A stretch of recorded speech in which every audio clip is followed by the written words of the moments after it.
डाकू की धमकी का सामना करते हुए बूढ़े व्यक्ति ने डरने का नाटक किया और धीरे से नीचे बैठ गया। चरवाहा इतना डर गया कि जब उसे होश आया तो बूढ़ा आदमी पीछे के दरवाजे से भाग चुका था। उसने काउंटर पर नजर डाली और पाया कि मेज पर वास्तव में 3 राइफलें थीं। चरवाहे ने जल्दी से दराज खोली, सारी नकदी छीन ली और फिर भाग गया। लेकिन वह घर से बाहर कुछ ही कदम चला, पीछे अचानक उसने गोली चलने की आवाज सुनी और तुरंत बगल के कुएं के पिछले दरवाजे के पीछे छिप गया। उसने जल्दी से अपनी पिस्तौल निकाली, फिर स्थिति का जायजा लेने के लिए बाहर झुका और पाया कि बूढ़ा आदमी वह लोहे की पन्नी का सूट पहनकर बाहर भागा। चरवाहे ने पहले कभी ऐसा कुछ नहीं देखा था। वह अचानक घबरा गया और उसने कई गोलियां चलाईं, लेकिन सभी गोलियां लोहे की पन्नी पर लगी। चरवाहे के जागने तक प्रतीक्षा करे। अब वह अपने घोड़े पर सवार था। उसकी गर्दन रस्सी से पेड़ पर लटकी हुई थी और उसके सामने कई रेंजर खड़े थे जो उस पर मुकदमा चला रहे थे और कह रहे थे कि उसे बैंक लूटने के लिए मौत की सजा दी जाएगी। चरवाहे के पास कहने को कुछ नहीं था कि उसे अपना बचाव करने की जरूरत है या नहीं। लेकिन इसी समय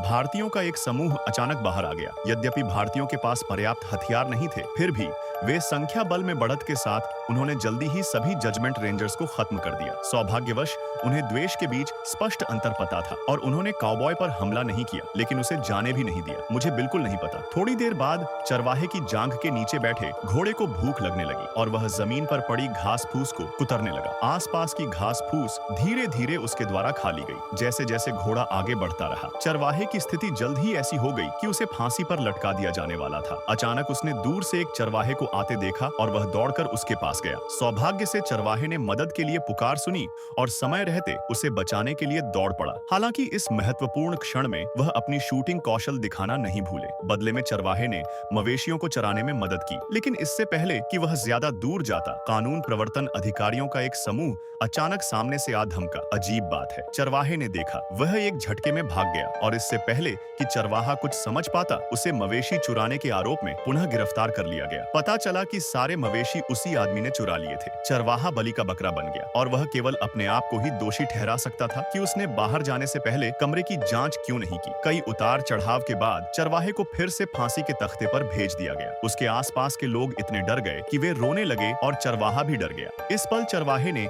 एक सुंदर स्त्री को देखा और मंत्रमुग्ध होकर उसे देखता रहा। लड़की ने मुस्कुराते हुए जवाब दिया। चरवाहे ने मन ही मन सोचा, अगर मैं जीवित रह सकता। वह उससे विवाह कर स्थिर जीवन जीने के लिए दृढ़ था, लेकिन इस बार भाग्य की देवी ने उसका साथ नहीं दिया।